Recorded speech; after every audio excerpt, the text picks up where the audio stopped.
Faker? I think you're the fake hedgehog around here.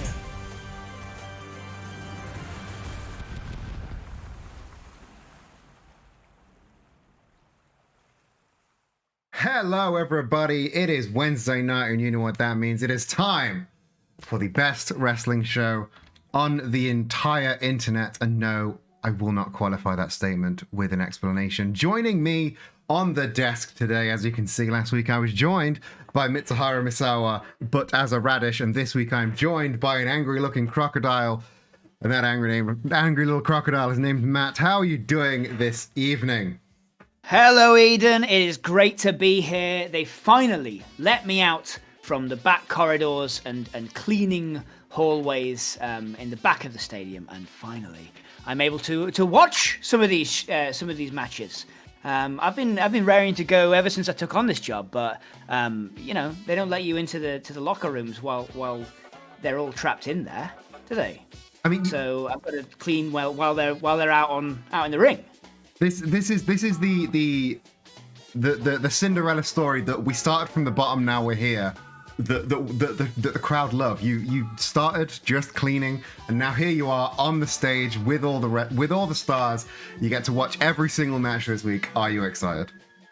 Well, it's in the words of Big Daddy Wiz from the Worst Witch TV movie. It's great to be here. It's supposed to be Tim Curry, that one. We are seconds in, and already we have a Worst Witch reference. This is why I bring in guest hosts.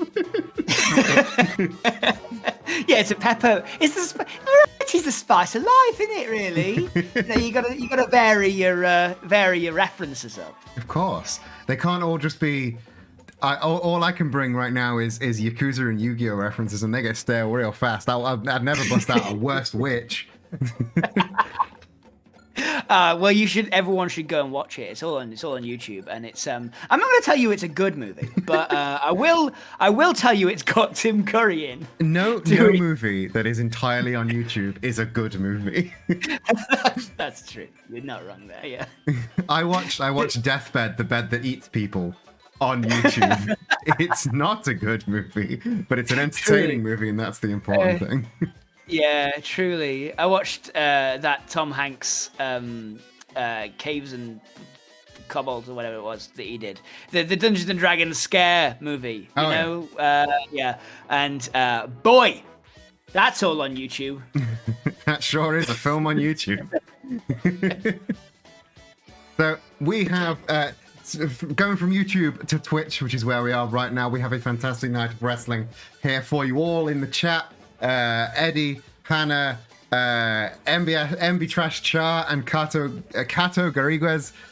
Thank you both for joining us for the first time. Do not watch Deathbed now. Watch Deathbed after this stacked card. Later. Yes, you can watch it all later. In the meantime, the first match that we have for you tonight is another Smiley Case qualifier match. To catch you all up, because I know we did take a very brief break. I say brief, it was the entirety of March. The Smiley Case is the man that owns the Smiley Case can cash that in for a title shot of any title at any time, so long as a referee is present. Nobody holds the Smiley Case right now, but the last person that cashed it in was Colonel Sanders, who, as you may remember, cashed it in, beat Superman, and now remains entirely undefeated in Wrestling is Silly as the champion of the division. At the anniversary show at the end of the month, we will be doing a big 5-man birthday present table, ladders, and chairs match to determine the next holder of the Smiley Case, and these two men are stepping into the ring for a chance to qualify for that match. We have Skeletor and Waluigi, two of the most divisive, some might say, people in Wrestling is Silly. You've been backstage with these men. You've heard them talking off camera. What do you think about this matchup? Of the lot, I'd say possibly some of the worst hygiene that I've ever come across. You know, Waluigi's well known for their, scratching of armpits, and generally unkempt demeanor. But what a lot of people don't know about Skeletor is that despite not having a digestive system per se, he does still insist on eating. Oh yeah, he is a gluttonous skeleton. I don't know where it all goes. I mean, looking at him when he comes out to the ring, it's clearly all going to the beefy build that he's got for wrestling is silly, but maybe that's why he stuffs his face so much. But and it's sausage meat, which is the worst part, right? Is Of because course. he's filled out that beefy build with entirely sausage meat. That's just sausage casings. The kind of all is those big strong arms you can see and the pecs, all sausage meat. I don't know. It must be his dark magic that allows him to kind of animate it. But he's got the strength of 1,000 pigs. that explains a lot about how he's been doing in this show so far. He's had some surprising wins, but also some surprising losses. And I think it's just a different set of 1,000 pigs every time, isn't it? Yeah, sometimes you just get weak pigs. Yeah, sometimes you just get some weak pigs, as the saying goes. Yeah, so it's going to be in many ways you could call it a coin flip. You know, if you were only looking at Skeletor, but as we know, Waluigi is of good kind of educational stock. Went to the same villain school as Dick Dastardly. As shown by the kind of archetypal mustache, and so you know he could be pulling out. I don't want to deny him the agency of the fact that he could very well have painted a tunnel onto the ring at any given point. You know, he could have bombs in those big dungarees he's got on. I think there's a lot of unknowns in this match. I think with these two men specifically, there's a lot of unknowns going on. I think the only way to make those unknowns into knowns is to go down to the ring and see how these two men put it all out there on the ring. Let's open Wrestling City with a banger. Hopefully that banger isn't coming from a bomb in Waluigi's dungarees. Let's go down to the ring.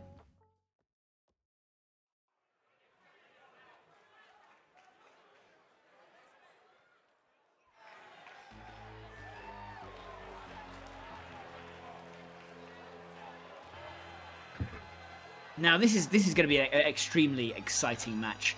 No matter which way you slice it, the stakes are incredibly high because, of course, these two very divisive people are going to have a shot at any title.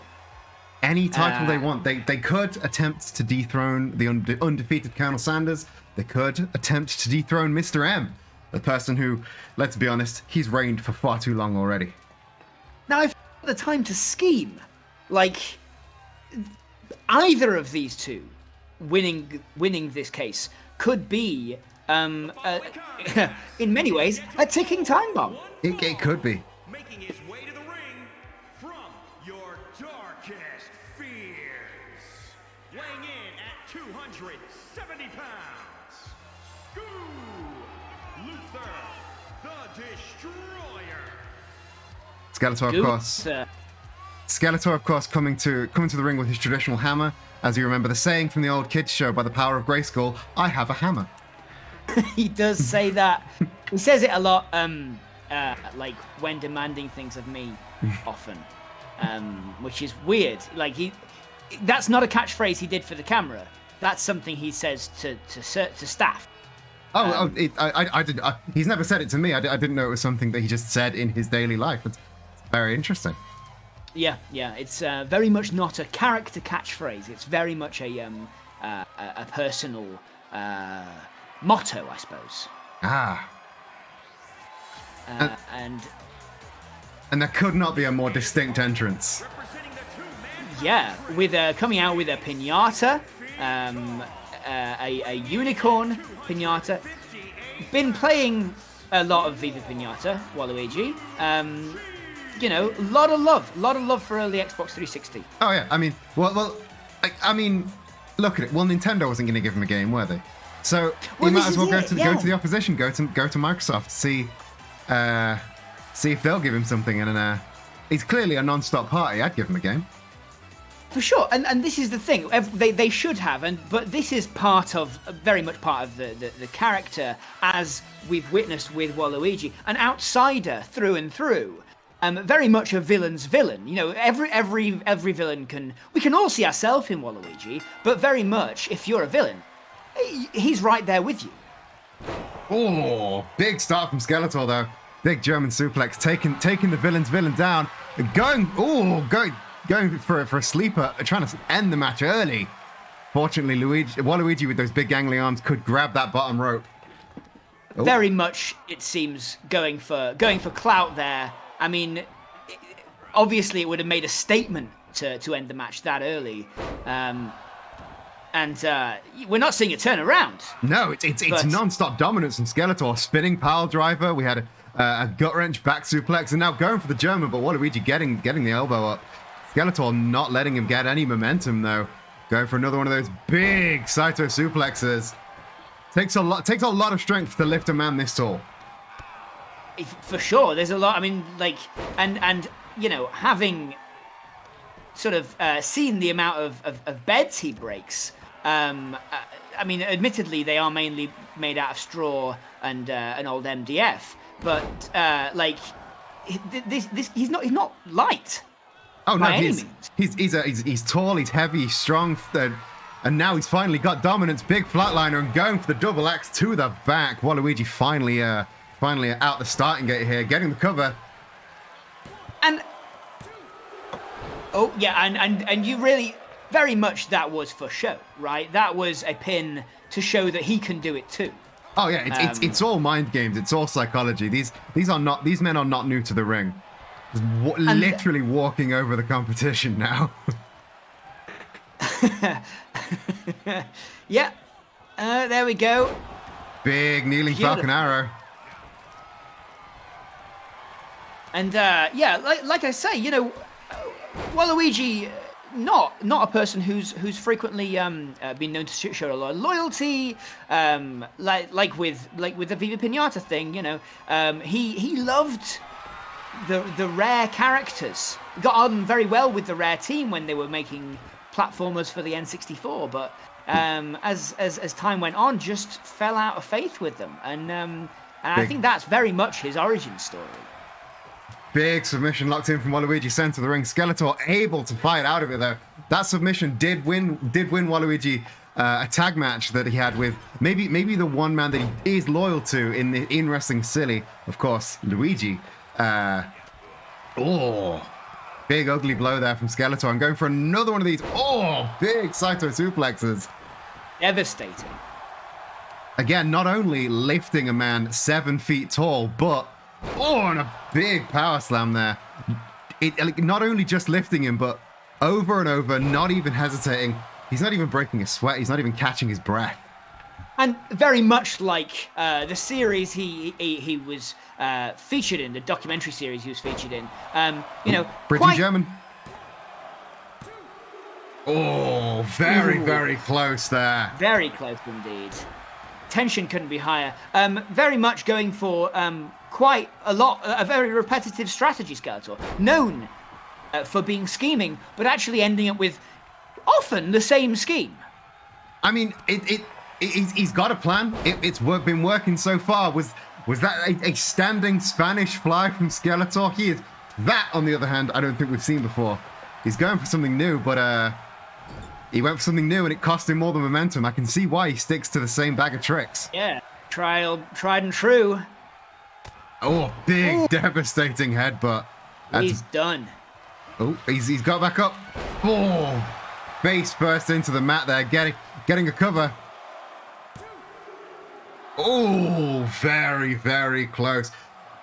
I think once again with the showboating, the mind games, Waluigi was close enough to the ropes there to get a rope break, but he chose to kick out anyway, exerting that extra energy.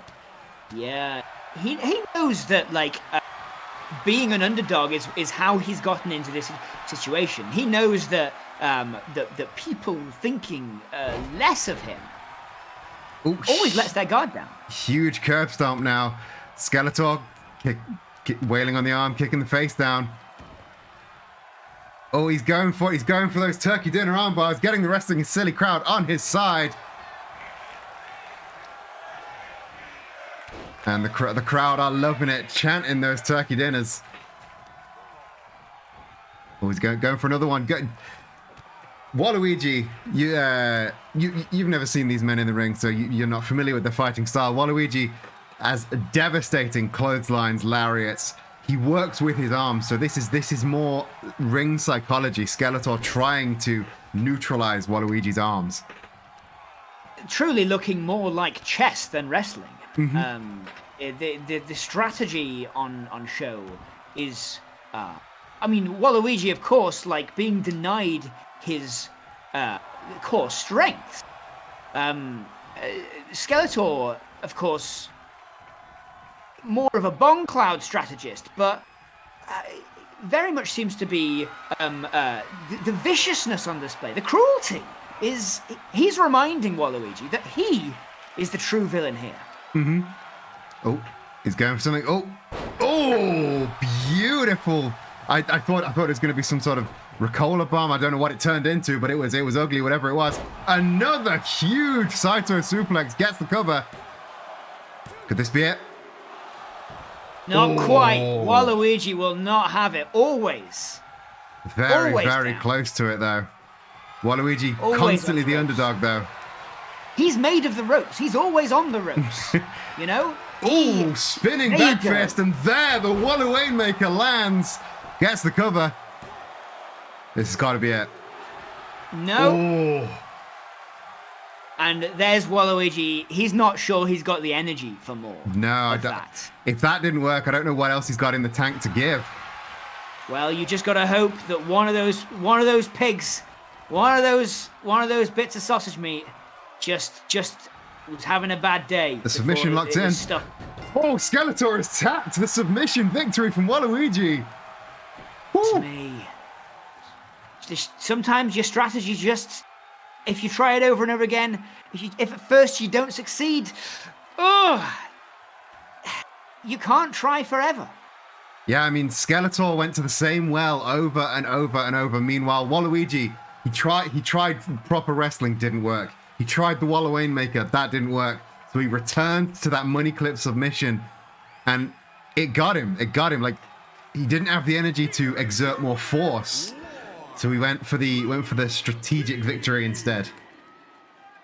And as you can see, like the submission, the tap out, it just shows how psychological a game Waluigi was playing all along.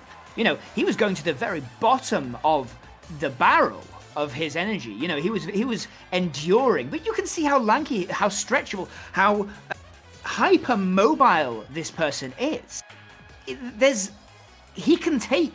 He's more capable of that versatility than anyone, any sock stuffed with pork meat.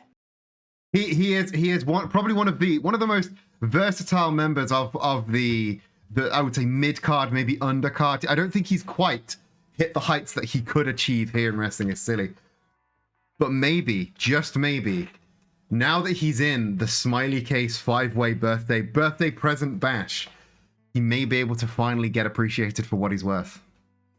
That W stands for wild card in my book. the wild cards. The WIS wild card is Silly. He is most assuredly the wild card of Wrestling is Silly. Because of course you weren't referring to the W on his hat, because there isn't a W on his hat. There's an upside down L. Oh, so there is, yeah. Again, you're not used to seeing him in his gear. You're used to seeing him in just... No, he wears his uniform back. His uniform being what all Wrestling is Silly employees have to wear. Which is... at least they're all supposed to. I'm the only one who actually does it, though. Turns out I'm the only one actually held to that standard, but not bitter. I mean, it was less of a... Okay. I'm the one that wrote that contract. I'm the one that wrote that employment contract. It was less of a like demand and more of a suggestion, perhaps. And you were the only one that took it to heart. But again, it's fine. Why do I get shoved in the locker every time I'm not wearing it then? Well, because you are small enough to fit into a locker, and they think it's very funny. these people are bigger than me. I can't do anything about it. Yeah, these are all wrestlers. I am a janitor. Yeah, it's a hard life, but it's in many ways it's one I chose. So, you know, I can't be too bitter, you know. I mean, yeah, like you return here week after week, so something's bringing you back, and it can't be being stuffed in the locker.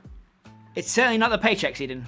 No, people don't get paid. No, this is a a company built on passion. This is a company built on enjoyment of the sport.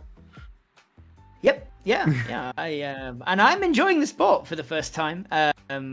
Usually, again, not allowed in the stands.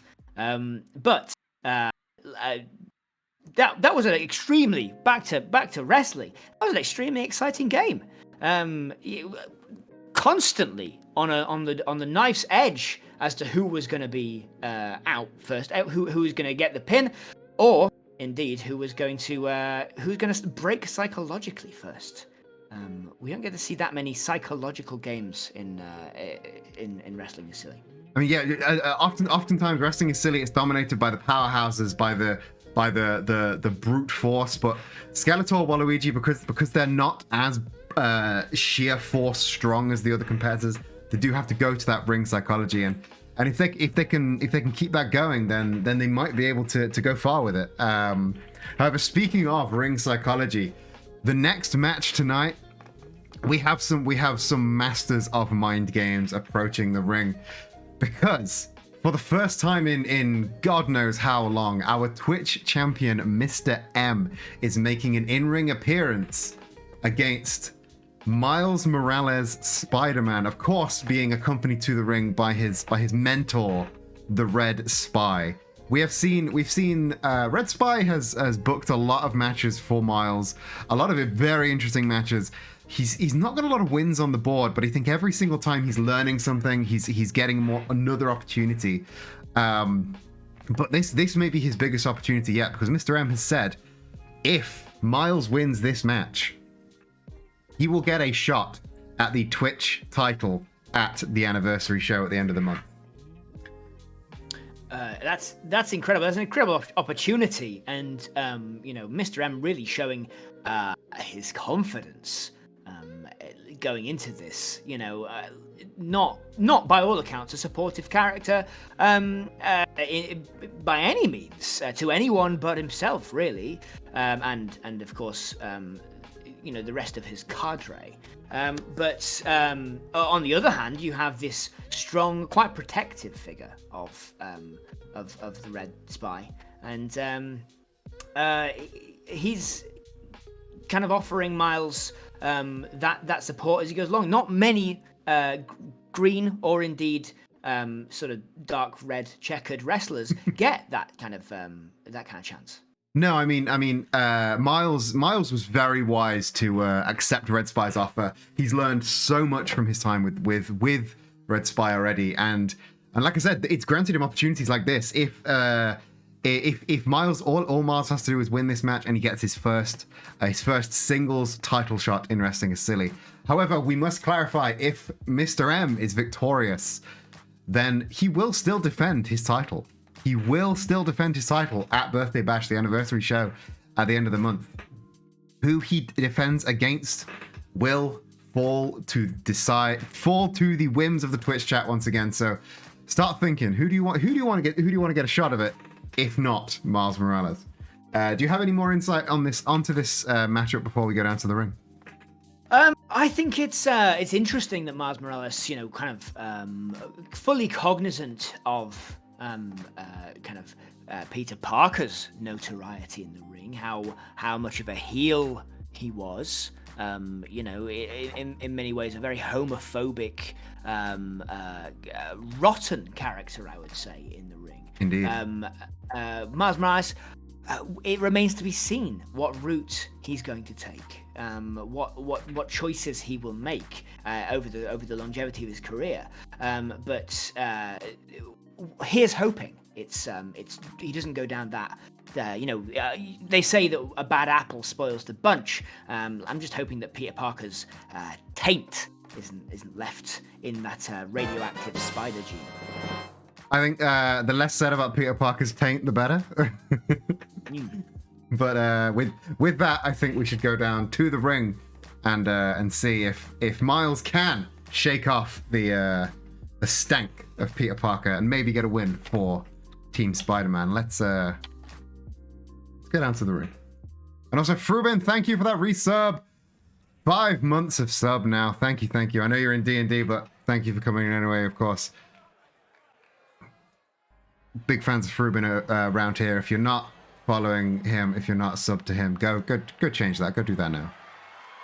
The following contest It's a look. scheduled for That really, truly is a look. making his It way is. to the ring from Queens, New York, weighing in at 226 pounds, the World Internet Champion, Mr. M. Wow, I did not know he was from Queens. Makes a lot of sense. You know, with that early career in plumbing, and you know the subsequent trips to the Mushroom Kingdom. You know, dealing with people being turned into dinosaurs and such. You know, it was a difficult time for him. Maybe that laid the seeds for Mr. M's heel turn. I mean, it was a difficult time for him, but also a difficult time for his brother, who remains a valiant face, one of the most popular faces in this division. And his opponent, accompanied I mean, yeah, but sometimes maybe that's the thing. Is sometimes it's hard to be the older brother. Queens, New York, weighing in at Miles also famously from Queens. This is a battle of Queens, New York. Spider-Man. Very much a friendly neighborhood type, but will that hold up to the pressure of the evil Mr. M? Friendliness has not worked in opponents of Mr. M's favor so far, but again, Mars has got Red Spy in his corner. Maybe the wisdom of Mr. M will help him learn. Ooh, scouting that moonsault off the bar. Mr. M just sailing over Spider-Man's head. And a quick gut kicking, going for one of his own, but Mr. M had that one scouted as well. It's true. Mario very much a set trajectory with his backflips. Of course, yeah. There's only, like, anyone that's played enough of the 2D Mario games knows how set those backflips are. Oh, the kick was caught and the dragon screw from Miles. That can tear your knee right out of its socket. Now just laying in the strikes now. Now I'm not buying this for a second. Mr. M is surely playing the same kind of mind games with the young Morales that we saw, and there you have it. The lung blow with the pin, but not even getting a 1 count. That was definitely that was a mind games pin. That was, and now just a blow to the side of the head. But Miles not staying down without a fight. Another quick dragon screw.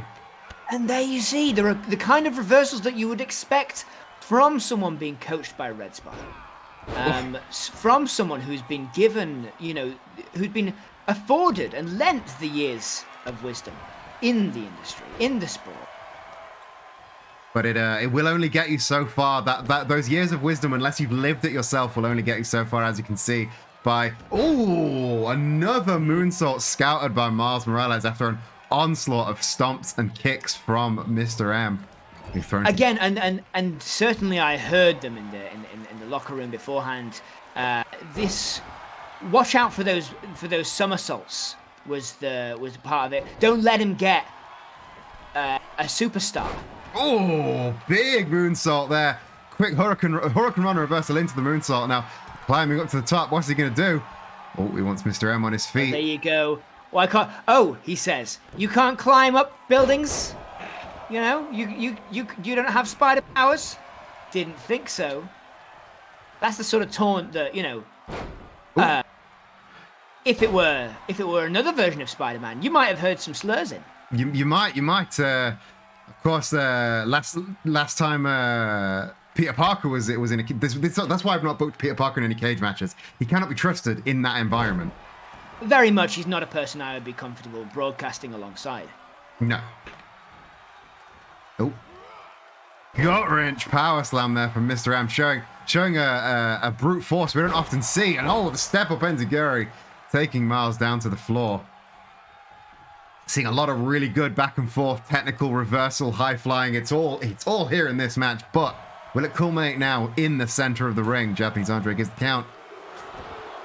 Just a 2 count for now. Mario looks devastated by that. Oh, Miles ducking the strike, getting one of his own. Oh, going for something. There you go. There's the Buster Gut. There's the Buster Gut Cola. He went for something. Oh, but drop kick to the back, taking him down. Again with those dragon screws, Miles will not be staying down anytime soon. Goes for a kick. Oh, quick suplex, maintains. There's 2. Is he gonna get the 3? There, the 3 amigos. A little tribute to the late great Eddie Guerrero there. Oh, the diving headbutt, dead center of the ring, gets the cover. Oh, just a 2 count, still just a 2. Oh, another moonsault to the back this time. It is all go for Miles. Big X Factor, face first. This is it. It's all in for Miles. Standing on. Oh, are we going to see? Are we going to see that? Oh, just a little bit of showboat in there from Miles. Yeah, he's got to use his slightly superior acrobatics. He knows he's building a legend. He does. The Spanish Fly lands though. Center of the ring. Miles kicking out in the nick of time though. 2.5 count. That roundhouse kick into the Spanish Fly. That's won Mario many a match. Oh, and the backflip lands. The moonsault finally lands. Is this all she wrote? Oh. He's trying his best, but I think we might be seeing the end of the story for Miles. Oh, the Enziguri takes him down once again. And again, another Spanish Fly. Ooh. There's the cover. Oh. Unbelievable. Unbelievable. Kicked him like a Dorian on Delfino Plaza. I thought it was all Miles's. I thought it was all Miles, but there's a great camera work for you. But 2 of those Spanish Flies, 2 of those big roundhouse kicks, of course, as he said, he learnt those in the Isle Delfino. And big opponents over on Isle Delfino. So you really do have to understand that this is a man that's got those years of experience. Dealing with bullies, bomb-oms, all of them using their larger frame against him, and then he's presented with someone who's younger and more lithe, but with so much less experience. You can expect these kind of fights to go in that direction. Of course. As you say, he's used to fighting far larger opponents, and unfortunately, that does mean he when he does have the size advantage, he can capitalize and he can just steamroll we saw a valiant effort from Miles. He got some real good moves in, but unfortunately, Mr. M was the stronger man. But that leaves the fate of the Twitch title once again in jeopardy. He must defend the Twitch title at Birthday Bash, which is at the end of this month. But I put it to you, Wrestling is Silly Universe, in the Twitch chat, in the Discord, who do you want to face Mr. M in the Twitch title match of the anniversary show? And it's just like Valerie North in the chat is saying, very much it's not what you might want to see out of a fresh-faced up-and-comer versus such a dangerous man as Mr. M. But it could be indeed what you might expect. We saw a couple of those moonsaults, those backflips overshoot. A relic of Mr. M's previous experience with the larger opponent, But in the end, that experience he had firsthand, not passed down from him from Red Spy, but truly his many in the service of the crown, in that circus, kind of that adaptability very much brought low Miles Morales. It did take him a while, as you say, with those moonsaults to adjust to hitting Miles. But once he got that on target, that was the beginning of the end. The beginning of the end. And speaking of the beginning of the end, are we seeing the beginning of the end of the Empire? Last week, you may recall Prince Adam coming out in his old gear, to his old theme music, to face, in his own words, someone big and evil, in a losing effort against the Prince of Darkness himself, Satan.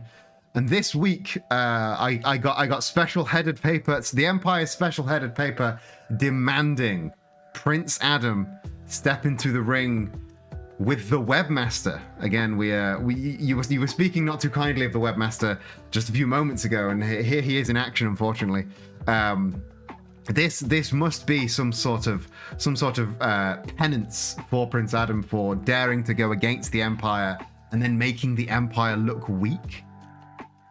It's got to be right. This has to be a political play. Mm-hmm. It's something we've seen from Superman time and time again. Weakness is not tolerated in the Empire, and going against the word of Superman is not tolerated in the Empire. I think what really turned the tide for Prince Adam was him and Steve Rogers were banned from competing in the Majima Coliseum. They were a dominant tag team. Before we took our break, they were a dominant tag team. They were nigh unstoppable. But they were banned from competing in the Majima Coliseum. And the only explanation that we could think to give was Superman doesn't have a belt, so he doesn't want anybody else in the Empire to have that belt. Interesting. Yeah, I can see that being a kind of a triggering point for someone with that sort of ego. Mm-hmm. Here's a person who's used to being absolute power. Someone like Prince Adam who used to proudly declare, "I have the power." No longer. No longer kind of under the heel of Superman. And of course, he may be feeling the weight of the injustice that power being taken from him. But that's what Superman's all about, is injustice. Mm-hmm. Injustice is the name of the game right now for Superman. And he promised Prince Adam power. He promised the Webmaster and Steve Rogers and Goku. We saw how that went. He promised these men power, and then he lost his. And now he's trying to claw at any speck of power that he has left. And it is getting ugly for the Empire. What do you think about this matchup going in? Whose corner are you in? Are you in Prince Adam's corner, or are you in the Webmaster's corner? I feel that's an easy question. I'm never in Peter Parker's corner. Yeah. I've never have been. Well, no, once foolishly in my younger years, I was in Peter Parker's corner. But no longer. Not after his behavior. He's done the unforgivable. He's betrayed, and more so. Dishonored the mantle that a spider sense gives you. Have some spider sense. Read the room, man. As his uncle famously said, with great power comes great responsibility, and he has squandered his responsibility, and now he's squandering his power. He's working at the heel of Superman. Exactly, and so for me, truly the underdog here, the person I want to see reclaim some of his birthright, his power, is the man with the harness, the man with the belt that means very little, Prince Adam. I think I'd have to agree with you. I've also got to say I've got to be in Prince Adam's corner here. He's fighting against depression. Something I think we can all agree on is a good thing. I think we've had enough talk. We've been putting it off for long enough. Let's see if he can fight that oppression down in the ring.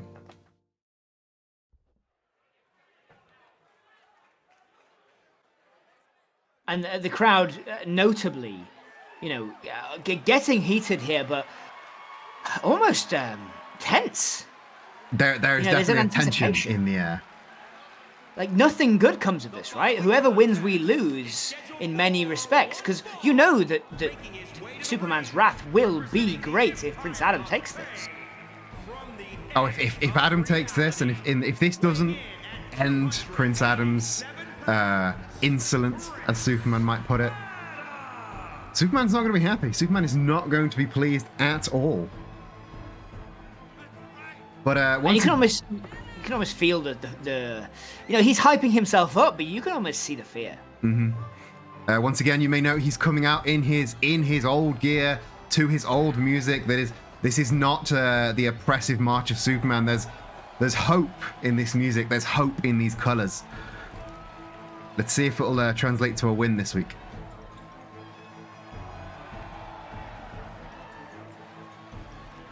There he is, doing his traditional gesture, the gesture of his family, the royal family. Of course. But again, not summoning the power. Really, you'd expect Superman to be more understanding.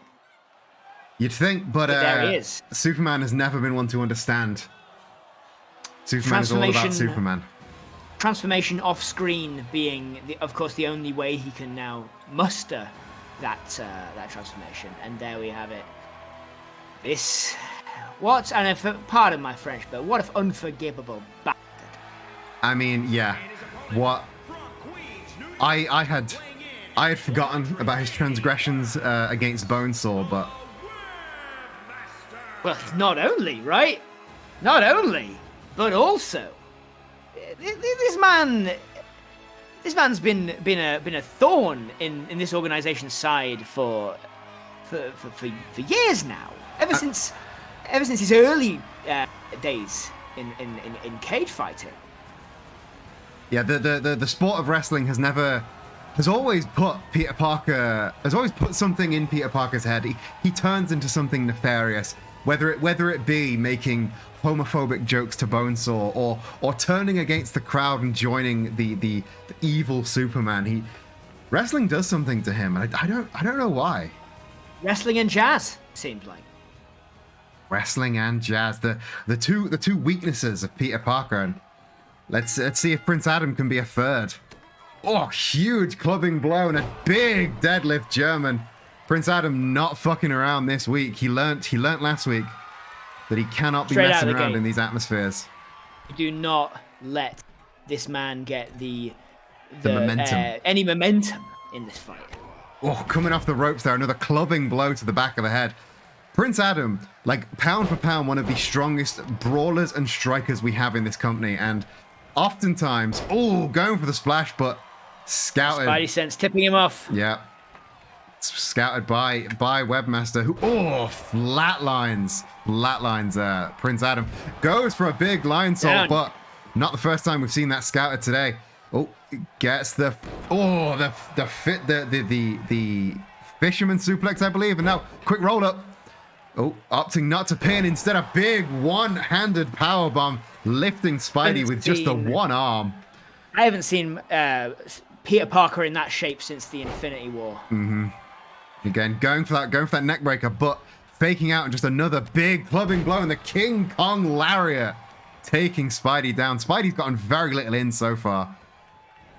And just showing the sheer strength of Prince Adam. And this is it. Even without his sword, the He-Man, is so obvious in this match. He is not just Prince Adam. He is He-Man. I think he needs to try and remember that. Spider-Man just showboating here, getting a grounded face lock, but just showboating. Goes for the leg drop, but Prince Adam scouting, and I don't know if you've ever missed a leg drop. That reverberates through your entire spine. Webmaster's in a lot of pain right now. And I don't think Peter Parker is used to landing in that configuration. No. Usually it's the 3-point, but not this time. Oh, the big. Oh, nasty! Coming at him with the momentum of a New York subway train. The Prince Adam had the backflip scouted, but the just a rolling leg drop there, a safer way to do it. I think he's learning. I think he's taking chances. Oh, big rising enziguri there, and now, big judo throw there, using Prince Adam's own weight against him. That's I think the only way that Spidey's going to be able to take down the tree that is Prince Adam. Gets the cover. That trademark adaptability. He's learning, he's adapting, but already I think he thought this was going to be a lot easier than it was. The leg drop lands. I keep telling Peter, you're going to have to stop doing the leg drops. Matt Hardy doesn't walk properly. Hulk Hogan doesn't walk properly. Macho Man didn't walk properly. It's bad for you, especially if you keep missing them. None of them have a healing factor like Spidey. It's true, but that thing only kicks in after a while. Tries to go for the top wrist lock, but Prince Adam muscling his way out of it. And now just a bear hug, goes for the belly to belly, but Spidey once again scouting. Truly, I was expecting that bear hug to go the other way. That's the position of strength. And here we are. This is more like what I was expecting, but you can expect... I was half expecting the reversal there. It's just, you never know when Peter Parker is going to turn on you. Turn on someone from someone who you considered a friend. Trap you in a bell tower. That sort of thing. Yeah, I mean, this Peter Parker. Now that you bring it up, he's got a Death Valley driver from Prince Adam. Now that you mentioned it, Peter Parker has a history of betrayal and of just selfish behavior. Maybe we should have seen this coming. Oh, up on the shoulders once again. Dr. Bomb lands, deep hooks. Oh, just a 2 count there. I apologize. I believe that was actually the Doc Ock bomb. The big rolling lariat that he'd learned. Perhaps he's been kind of communing with people who know how to defeat the Webmaster. That's it. Oh, goes for guillotining Spidey off the top rope now. I apologize, there's a Falcon Arrow, or maybe a Vulture's Arrow, rather than a Dr. Bomb. Big rolling neck breaker there from Spider-Man, from Webmaster. Gets the cover. Still just a 2 count there. And again, the only times that Spidey can get Prince Adam to the ground is using momentum, using his own weight. Again with the leg drop. Oh, I can feel that sympathetic tailbone pain. But you see just when Prince Adam does get those kicks in, you can feel them from here. Like I said, he's one of the most hard-hitting strikers in this game, in this division. But Webmaster has the speed. Webmaster has the athleticism. He's on the top rope. Oh, he's aiming. The finger guns are out. What's he gonna do? The Dragon Rana. Legs are hooked. Deep cover, center of the ring. Oh, that was very close. Pure core strength from Prince Adam there to kick out of that one. Goes for the wrist lock, but Prince Adam not having any of it right now. Up on the shoulders once again. What are we going to see? Spidey. This is a slugging match. It is very personal right now. It is. You can tell everything is on the line. I think Webmaster feels betrayed. Prince Adam, obviously, he wants his freedom. I haven't seen Peter Parker hit that hard since he punched the face off the Green Goblin. Big pile driver there. What's it gonna? Is this gonna be it? Oh, so close. And if he loses today, Prince Adam is going to look back on that moment in the mirror again and again and think, that's where I lost my chance. That rolling lariat might have done it, though. He's very uneasy on his feet. Up on the shoulders once again. Huge vulture arrow, deep hook, center of the ring. This could be it. And the three. The three count Incredible lands. scenes. Prince Adam is victorious against the Webmaster. And like you said, incredible is definitely the word for it. We saw a lot of back and forth, a lot of very personal offense from both sides, but Here's your winner, Prince Adam. you cannot outstrike Prince Adam. And this, and you can tell there's a sense of relief in the crowd here, but also of anticipation of what's next. What's next for Prince Adam? What is next for Prince Adam? Indeed, I mean, what could possibly be next? I mean, obviously, Superman ain't going to be happy. The rest of the Empire is not going to be happy. Well, I mean, Steve Rogers. I said the rest of the Empire. The only person left really is Steve Rogers, and Steve and Prince Adam. They joined the Empire around the same time, and they formed a very, very close bond. So, what side do you think he's going to take in all this?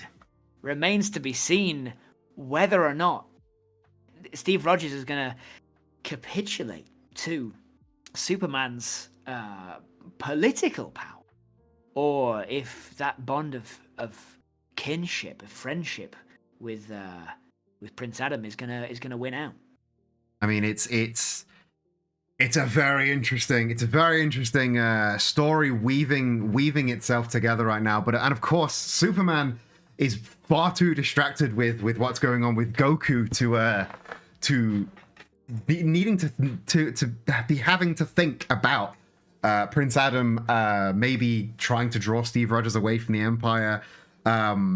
Prince Adam, like as Hannah's pointed out in the chat, Prince Adam, despite that loss to Satan, he is on a serious roll right now. That was a dominant performance against the Webmaster.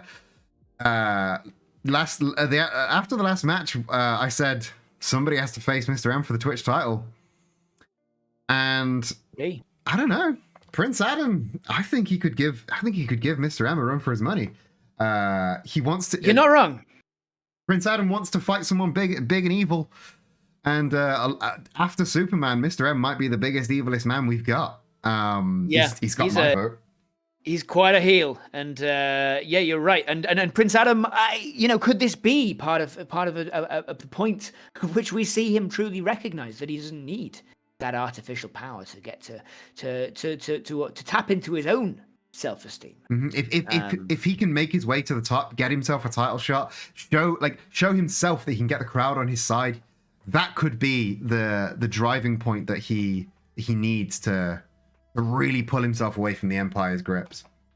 And I just want to talk for a second about the upcoming match with Goku and Superman. I mean, Superman must be knocked by that. Do you think it'll have any effect on the face-off? I mean, Superman knows that he cannot have his focus knocked for this cage match, because this isn't just Superman and Goku getting in a ring together. There is a cage. The entire ring is now a weapon. There is no disqualifications, and it can be it's going to be an intense match. And I think Superman knows this going in. He knows that he cannot be distracted. So it wouldn't even put it past me to think that Superman wasn't even watching this match. Yeah, I mean, like we know that Goku isn't watching. That's for sure, because in the back you can't walk down the halls without hearing his pre-match preparation, which has been going on since last week. Oh yeah, he has been charging and training since last week. Yeah, he literally just going ha. And every now and then you'll leave the building, you'll come back overnight, you'll come back, and the pitch seems to have dropped. It might be the same sound again. I don't know if you've got that playing on a loop or if it's actually just part of a long sort of training process where he goes over and over again. But it can make you dizzy. Yeah, I mean, I've never asked him what his training procedure is. I assumed that it was just him making that noise, which again, that makes you dizzy. Like, I don't know if that helps him, but I mean, it's doing pretty well for him so far. I don't get a chance to ask. Every time I go into clean, he's got this big, like a diving bell, a chamber. It just seems like a big machine he's got in the middle of the room. But like every time I go in, it's just that. And of course, you need to go in there quite a lot because like with all that training, I've seen the amount of like bowls of ramen he goes through. I can only imagine there's a lot of cleaning to be done in that room. Oh, for sure. But by any means, there's any time I go in there, it's just it's just wading through ramen bowls. So I can only apologize on behalf of Wrestling is Silly for that. On with the rest of the card before this delves into some sort of like live broadcast workplace or grievance meeting. Our last match of the first half of the show is another Smiley Case qualifier match, and I will admit to you all, I booked this right after seeing last week's show, right after watching the showcase that these two performers put on last week. I was like, these two men need a chance at a title. These two men need to put on a solo effort. Abraham Lincoln is stepping in the ring head to head with Teamwork Makes the Dream Works' Poe. Now, these two men fought valiantly last week, and it was a rare loss for the Union. And I think Abraham Lincoln wants to avenge that loss this week, and also, of course, earn a spot for himself in the Smiley Case match. But this may also get quite personal quite fast. What's your view on this pair? I mean, nothing here is black and white. It's except Karl Marx. It is and Poe and Abraham Lincoln actually. Quite a lot of this is black and white, but not the morals, not the sort of relationships they're in. There's no good guy or bad guy here. This is a legitimate grievance between two parties, three parties, but the Communist Party and Abraham Lincoln's Union, and then DreamWorks, the third party, developed games. So there's no true right or wrong here. It's almost like watching Game of Thrones, seeing this kind of political game played across what seems to have gotten quite personal. I think what started out as just two teams trying to put on their best efforts. I mean, it's a union versus an animation company. It was never going to just stay surface level, was it? It got quite personal quite fast, I think. And now, especially like we looking back at the videos of Teamwork Makes the Dream Works, a lot of crunch in the in that match. Indeed, it was a very, very crunchy match, and now Karl Marx has stepped aside. Of course, he has to train for his upcoming match with Scarecrow, leaving Abe Lincoln. The part, like, despite the fact that Karl Marx is a title holder here, Abe Lincoln is the more accomplished wrestler. Fun fact for you, and this is 100% true. Abe Lincoln is credited as inventing the chokeslam. I knew he was a vampire hunter, but I did not know that he'd during that time created the chokeslam. That's very interesting. He's a very accomplished man, and I think an accomplished wrestler versus an accomplished kung fu artist, I think it's going to be a very close fought match. And like you said, now it's very personal, and there is stakes on the line both for their characters and for their careers. It's going to be a big match. And I think the only way to see how it shakes out is to go down to the ring. So let's go down there right now. I'm looking forward to it, Eden, and as you like Shrek, off doing his own thing, back to the swamp. Karl Marx swapped his Praxis for practice for the Scarecrow match. But yeah, these two almost fighting for. I don't know if you agree with this, but maybe fighting for for their own kind of name in many ways. Potentially the kind of almost second place, always the Luigi, you might say, of the pairings here. I think you may be right there. I mean, the crowd loves Abe Lincoln, but he holds second candle to Karl Marx. Few men could go into a tag team with Karl Marx and take the upper hand, but Abe, like you said, he somehow plays second fiddle. Poe, I believe, is in that same place. Yeah, and you can see when Abe comes in, you can see the fear in his eyes. Obviously, the man doesn't particularly like auditoriums, doesn't like bad history. But he's it's that same energy that brought along emancipation in many ways. He's facing down. Look at those balconies. I mean, that's got to be terrifying for him. I mean, I think at this point, I think Abe Lincoln goes into a sort of fight or flight mode whenever he enters an auditorium of this nature, and I think so far he's ended up in fight. Let's hope that he can channel it into a victory this week.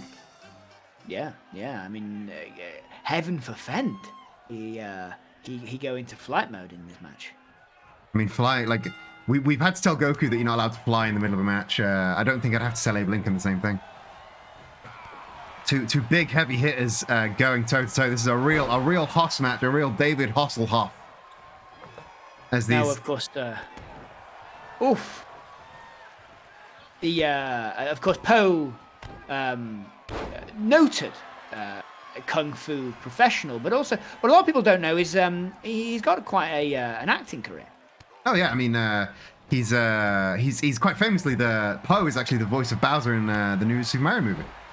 He is indeed.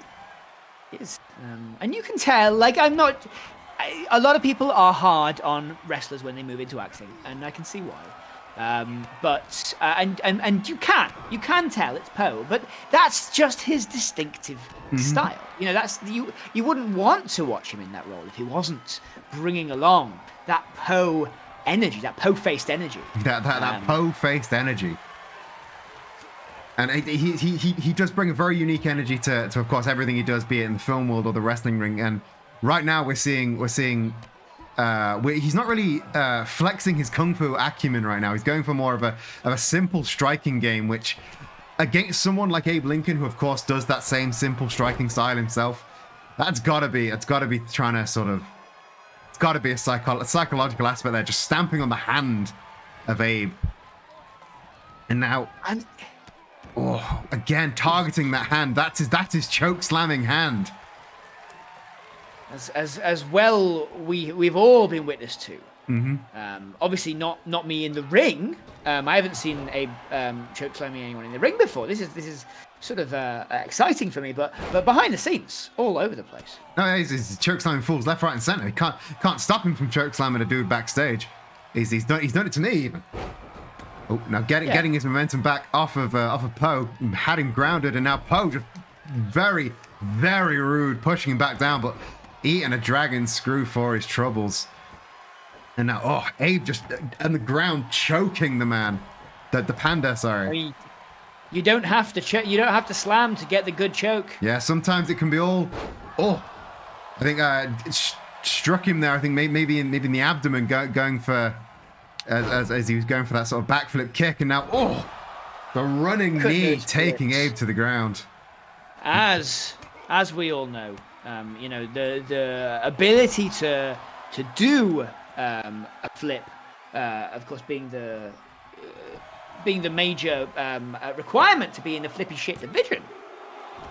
And yeah, Poe, as you see in later on in the matches, Poe seems to do. He busts out these flips quite often. He is definitely eligible for the flippy shit division, and it's a wonder why he hasn't tried to.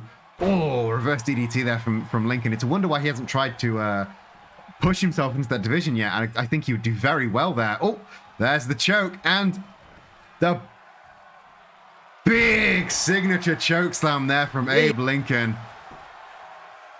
Center of the ring. Oh, too close to those ropes. Poe managing to grab that rope.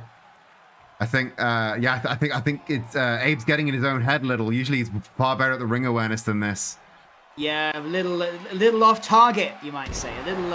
Oh, but there's that big signature elbow. Oh, again close. You know, every time he just brings this, like, you know, tit for tat punch after punch after punch. He's stoving, you know, just stovepiping Poe's head in here. Yeah, he is unstoppable, like you said, just absolute. Oh, see, strike after strike, taking the head off the Kung Fu Panda. Oh, now just again, once again, beating his head into the turnbuckle there. Very, very thin padding on those turnbuckles. It's a lot of damage, and now just once again repeated strikes. Oh, Poe landing on the apron. Oh, and just fighting on the outside now. This is very dangerous for both men. One bad fall on the outside, and that could be it for the match and your career. Now, remind me, because I saw some pretty exciting, fanfare as to the stakes of this match. You know, this is for the Smiley case again. This is a qualifying match for the Smiley case match at Birthday Bash. This may well the title of 16th president may be at stake, as Nilo77 said in the chat, but I don't know if do we have a time machine? Can we retroactively change that? I've heard that at some point Abe Lincoln was involved in a time machine, but I don't know. I don't know if he still keeps it. Oh, Poe doing his best to try and powerbomb off the apron onto the floor, but Abe bouncing back. Abe very resilient right now. An incredible show of force from Abe once again. Throwing Poe gut first into those steel stairs, the corner of those stairs. Not padded. Not padded. Oh, maybe, but those chairs, those stairs, not at all. Not padded, and those corners aren't even rounded off. That went straight into the gut of our panda friend. Oh, codebreaker onto the arm. Again, once again, that choke slamming arm, that grappling arm. Poe's doing his homework.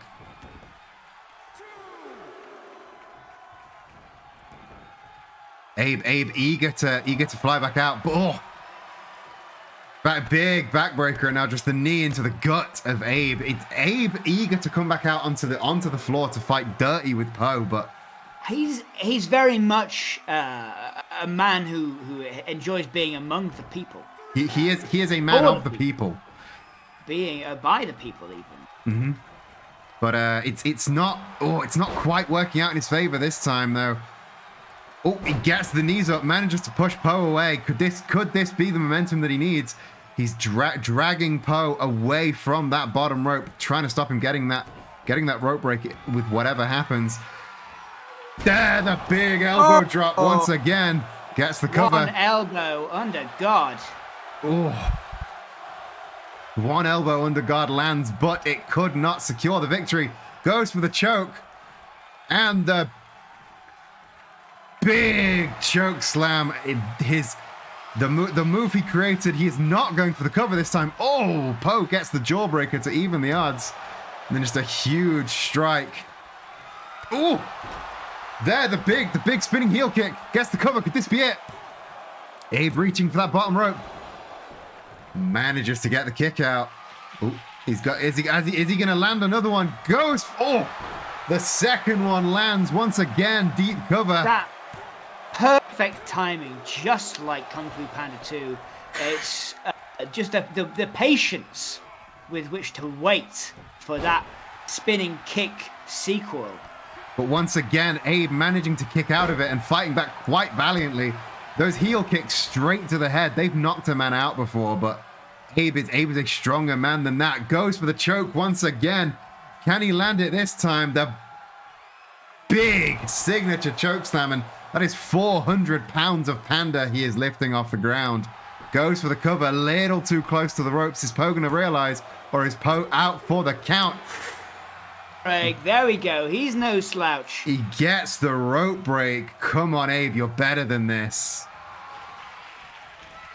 Boom! One elbow under guard once again, but still too close to the ropes. That one was personal.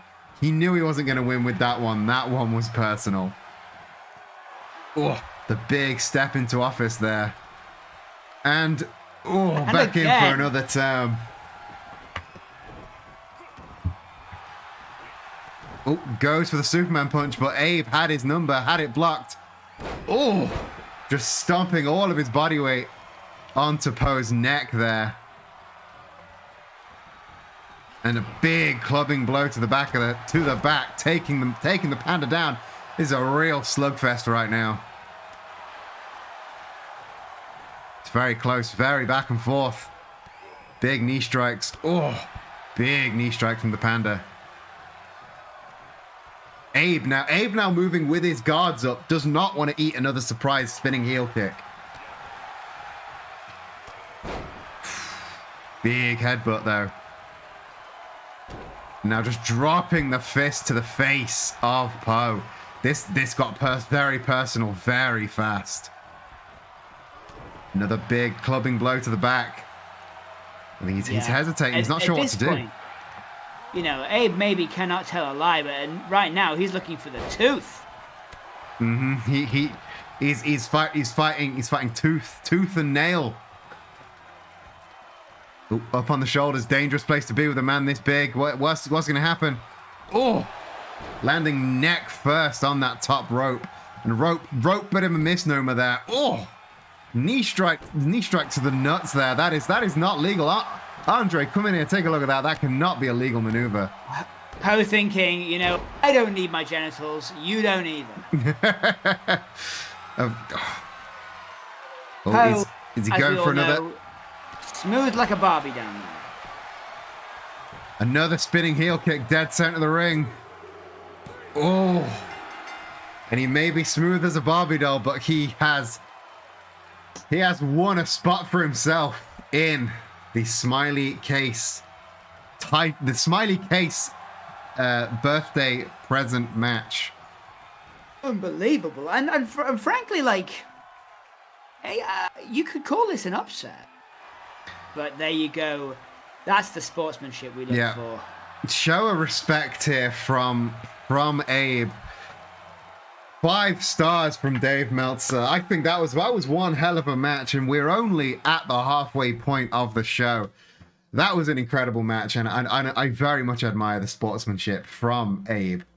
But very much, you know, a man and a bear with similar style, a man and a bear with similar fighting style, and you could really see the kind of geniality out there, I suppose. Yeah, I think even though that was a very personal match, by the end you see they respected each other. I think they noticed that they are cut from the same cloth as far as both their color schemes and their wrestling styles go.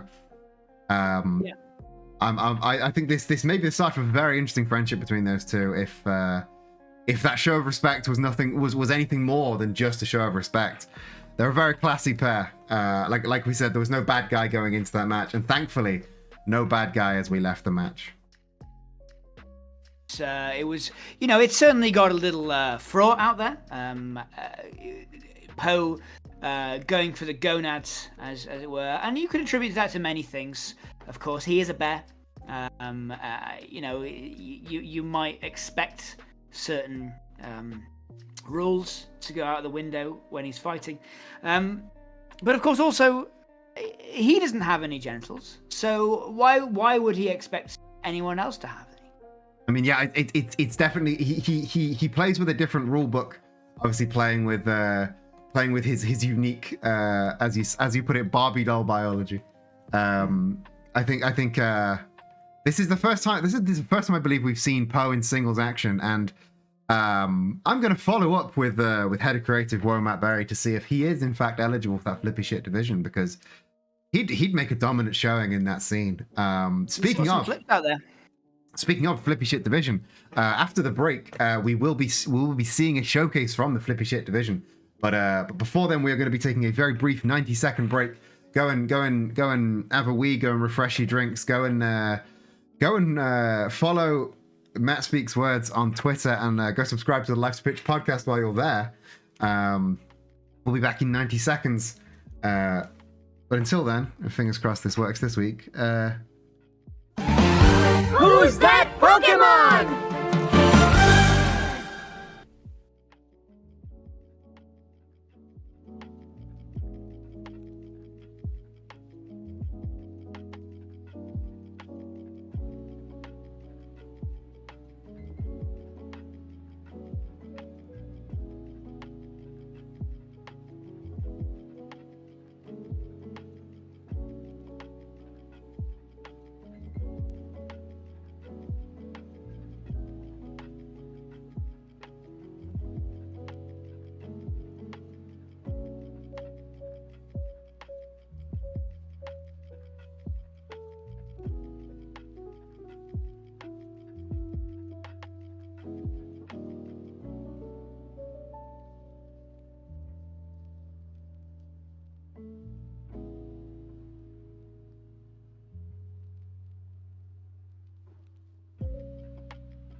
And we are back. Welcome back to Wrestling is Silly Part 2. We are now in the final stretch of the show, where, if you remember, we have not one but two very brutal cage matches in the second half of the show. But before we get to any of that, Geeks May Vary, thank you for being the first one here. Only an hour and 23 minutes into the stream, we finally have somebody here. Before we do that, I would just like to take a moment to thank everyone for being here, everyone for supporting the show, both on Twitch and here. And You couldn't make it to my show, so I brought the show to you. I forgot that plays when I chat. Both here on Twitch and over on Ko-fi. Big thank you to Ayakara for being a £20 a month Ko-fi subscriber, and anyone else that wants to help out. Ko-fi/wrestling is silly. Ignore Bot Buccaneer. They are wrong. Ko-fi Streambot, they're right. Bot Buccaneer is wrong. Are we gonna have a grudge match between those two bots at some point? Maybe that'll be the pre-show for the anniversary show, because those two need to work something out. So, as we promised, as we forward sold before the match, before the break, we said we would be visiting the Flippy Shit Division, and in fact, you may remember the last time one of these two men was in the ring, Mac and Cheese Man. The last time he was in the ring was in a rather brutal grudge match against Wallace. That was in fact a match sponsored by Ayakara, our very generous Ko-fi subscriber. She was able to actually accompany the Mac and Cheese Man out to the ring, which is one of the many perks you can get over on our Ko-fi/wrestling is silly. The Mac and Cheese Man is this week facing off against Scarecrow. Now, you may all remember last week we had that very, very dark, very intense promo from the Scarecrow, who just wanted to challenge Karl Marx for that Flippy Shit Division title at the anniversary show at Birthday Bash, but doing so in such a personal way, as he said, I will take your title, but I will leave you your life and you will thank me. Very, very brutal words there from the Scarecrow. And this week he's making himself known by tackling probably one of the most beloved men in the flip shit division in the Mac and Cheese Man. What do you think about this pairing of these two? I mean, it's anticipation kind of writ large, isn't it? It's Mac the Mac and Cheese Man. I never seen him kind of actually fight, but I certainly cleaned up after the last grudge match, and that was messy. Let me tell you, that took weeks to I should say like hours, man hours, to scrape cheese sauce off the ring and surrounds. Scarecrow, very much an unknown, very much someone with skin in the game, someone who is willing to go to the very darkest places to make sure that Mac and Cheese Man is on the back foot, you might say. And going into it, there's a person here who's the aggressor, and then there's a person who is The victim here. possibly could be seen to be the victim. I, as always, am in the corner of the underdog, but you can expect Scarecrow to make a strong showing here. Oh yeah, I mean, it's going to be very interesting to see how this shakes out for both these competitors. I mean, Scarecrow, if this is Scarecrow's match to lose, he has to win this match because he's the one that laid down the challenge against Karl Marx. Whereas Mac and Cheese Man, he's been on the back burner for a few weeks after that brutal match against Wallace. And let's see if he can bounce back. I've noticed no Mr. Mac in his corner this week. Mr. Mac, the former Mayor McCheese. Him and Mac and Cheese Man were sort of building somewhat of a tag team here, but Mac and Cheese Man coming out solo, I think he thinks he has something to prove. And Mr. Mac, letting him do it. I think there's been enough talk with this match. I think we should go down to the ring and see just how these two men will leave it all in the ring.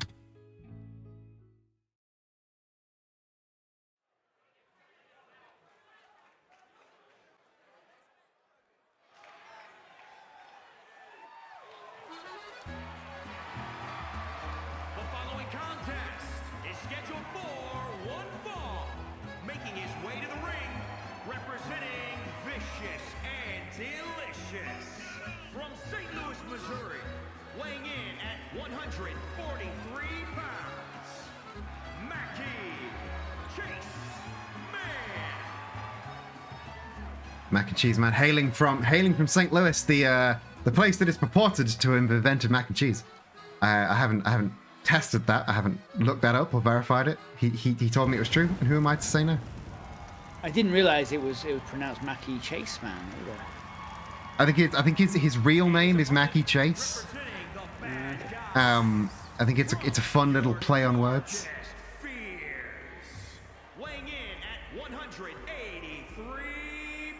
Thank you for the hydrate. The Terror, Dr. Jonathan Craig.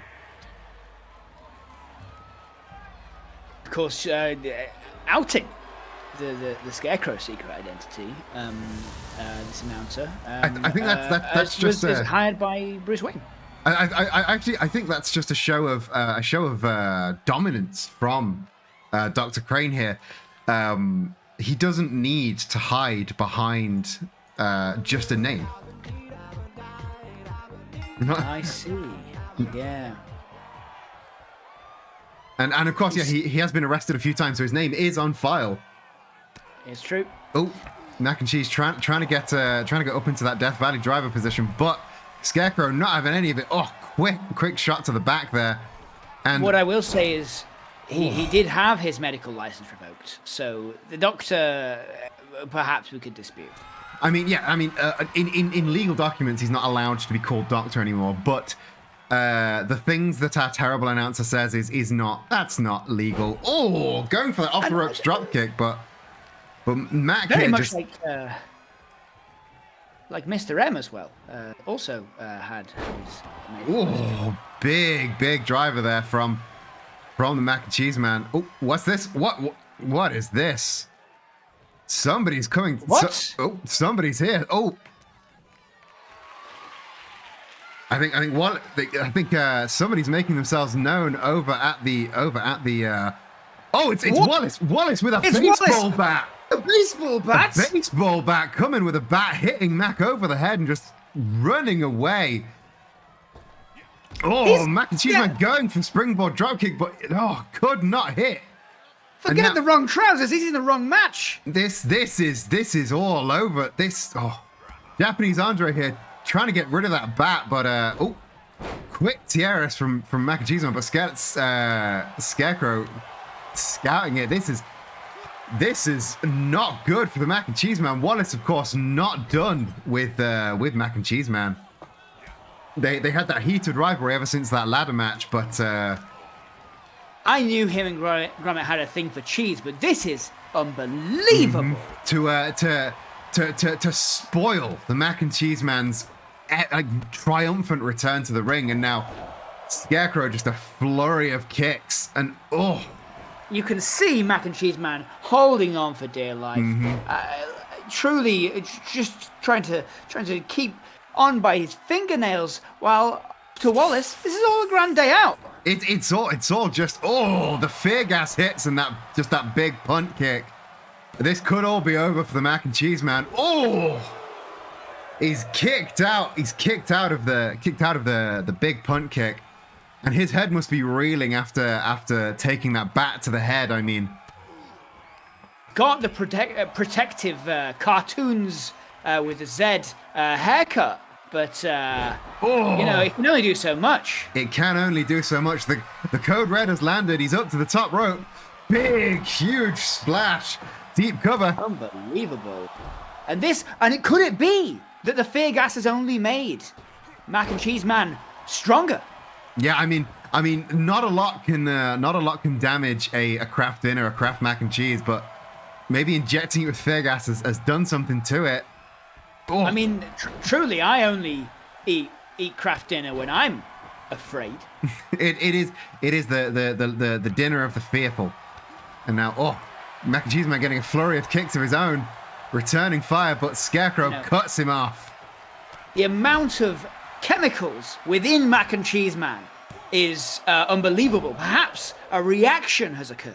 I mean, yeah, the addition of a couple more chemicals, I don't think it could have done very much. Double leg sweep and a huge double stomp to the chest of the Mac and Cheese Man. I mean, I don't care how many chemicals are in you. Like, stomping on your chest, that's gonna hurt. And then That's something you can't absorb, certainly. And then the tornado crossbody, that's just insult to injury now. Quick snap suplex. I once opened a canister of that fear gas thinking it was Dettol, and let me tell you, I was cowering for weeks. I can only imagine. I remember you calling in sick the week after, and what you said was happening. I could only imagine. Yeah, I mean, you didn't give me any time off. We only have one janitor. There was nobody that could fill in the shift. Yeah. It's just that I was hallucinating nightmare creatures. Ronald McDonald, for instance. And no. He was actually there. Ronald McDonald was actually there. You weren't hallucinating. Maybe I just got over it then. Yeah, but you must have gotten over it by then. He is unfortunately a real part of this show. Yes. Mac and Cheese Man double underhooks. Double underhook backbreaker. Center of the ring. Again, a 1 count. Scarecrow is not going down easy. He's he's a man of great tenacity. And another shot of the fear gas again. And a big punt kick to the side of the head. This could be it for the Mac and Cheese Man. Didn't work last time, but this time it's got it. That's an over-seasoned Mac and Cheese. Yeah, we saw 2 fear gases and that Eclipse stunner off the top rope. It took a lot to keep that cheese down, but that big shot to the face. There's the Eclipse. Oh, it hits didn't- so hard. I mean, no one in the crowd here wanted to see that. No one at home in the chat wanted to see that, but there it is. You know, to say that was impacted by the headline, right? The literal baseball bat to the forehead from Wallace. We can't attribute that win to Scarecrow, surely. I mean, he seems to be taking it as a win for him. I mean, Wallace coming in, Wallace the curveball here, especially with the baseball bat. I mean, it's one thing to interrupt, it's one thing to distract, but let's cut back to the desk. I'm done staring at Scarecrow's creepy face. To come in with a baseball bat, I mean, it's very clear to me that Wallace is not through with Mac and Cheese Man. I think something's got to give between these two. They've been fighting for too long. You know. It's and it seems like something of a fixation for Wallace. You know, is it the cheese? You know, is it simply the otherness of Mac and Cheese Man that he doesn't like?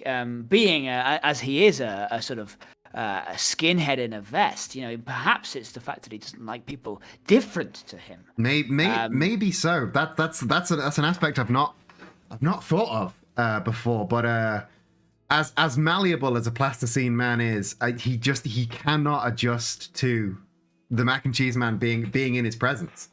But I think there may be some room on the birthday bash card for them to maybe get it out of their system once and for all.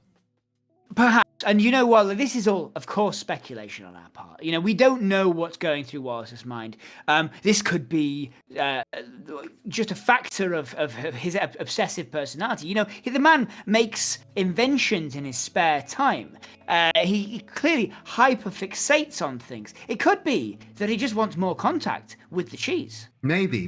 Or if we cast our minds back to that the ladder match that was the start of all this, that air raid crash off the ladder, that thing that put Mac and Cheese Man out for weeks to recover, that was really the first time anyone ever really talked about Wallace in the ring. So maybe he's just chasing that attention, chasing that glory. The last time he fought Mac and Cheese Man, it was a big deal. Then the next, like, the air raid crash was a big deal. Then the next time there was the sponsored match, that was a big deal. Maybe he's just chasing that glory once again. Maybe he can't think of another way to get his name in the headlines. I mean, Wallace as influencer is quite a strong brand.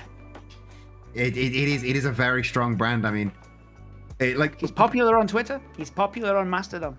He's very popular on basically all the socials. But and we gotta admit, it's working. We're talking about him now. Yeah, it's true. We are still, despite this massive match upcoming, we are still talking about Wallace, which says something for his marketing strategy. It does indeed. But like, let's not give him any more attention. Let's turn our eyes to this massive match, as you so rightly said, because this match is the Steel Cage Goku versus Superman. This has been a brewing for the longest time. Cast your mind back to the inaugural Wrestling Silly World title match. The final was these two, and this has been brewing since then. Goku is done with dealing with Superman and his goons and his backup and his interruptions. He wants Superman in the cage, where the Empire can't get in and Superman cannot get out. The only way to win this match is by pinfall, submission, or by escaping the cage. What are your thoughts on this match? I mean, it's gonna be a clash of the titans, but yeah, you're right. You know, Superman here, almost behaving like he's afraid, if you can imagine Superman behaving in such a way. This is a man who, for all intents and purposes, has been said is the most powerful man on Earth, and he's not a human. He's superhuman, and yet here he is, relying on this cadre of people around him. Goku simply saying here, "I want a fair fight. I want something. I want our fight to stand above the rocky chasm of politics. I want us to fly directly at each other in the cage of combat and just smash straight into each other, and damn the consequences to the land around. We'll make a crater if we need to." There will be craters, there will be blood, there will be massacre at the end of this match. There is as Stealth Intel in the chat has pointed out, there are no humans in this match, and as you said yourself, Matt, Goku is just Saiyan. He's just saying. This is all he's saying. He's just saying. And with that, probably the worst pun about this match we could make out of the way. Let's go down to the ring, go down to the cage, and finally get this Superman Goku thing all sorted.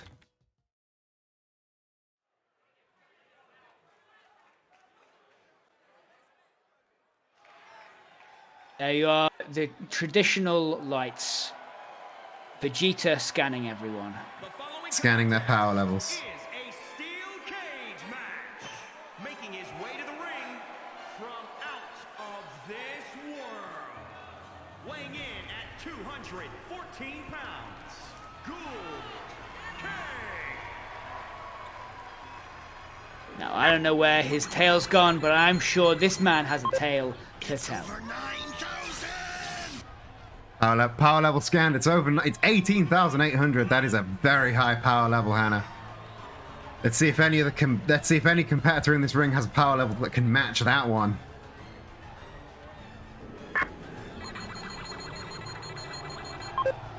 Graceful. Grace and just poise. He's a very seasoned fighter. Is Goku. I've noticed that Goku, of course, does fight better when he has dyed his hair blonde. He's dyed his hair blonde and taken off his shirt. Both those only happen when it's real serious. I don't know why he fights better when he's blonde, but he says he describes it as super. I don't know. I think it looks pretty good. Oh, Rue just shy of that, just a little bit shy of that 9,000. Get in there. Oh, here he is. The big man himself. And his opponent, representing the Empire of Pain, from out of this world. It's over 9,000! 316 pounds, Man o' Steel! The Man o' Steel. Going a little bit northern there, our announcer. Man of Steel. There he is, the Man of Steel. He's got a big gold cloak on, because he's and a Vulcan haircut. It is quite a Vulcan haircut now that you mention it. He lost the flick in the divorce. He did, yeah. I noticed just as we started talking about his haircut, he self-consciously hid his hair from view. Maybe we found his weakness. Lois took the cowlick. It makes sense. She did it. She did enjoy it.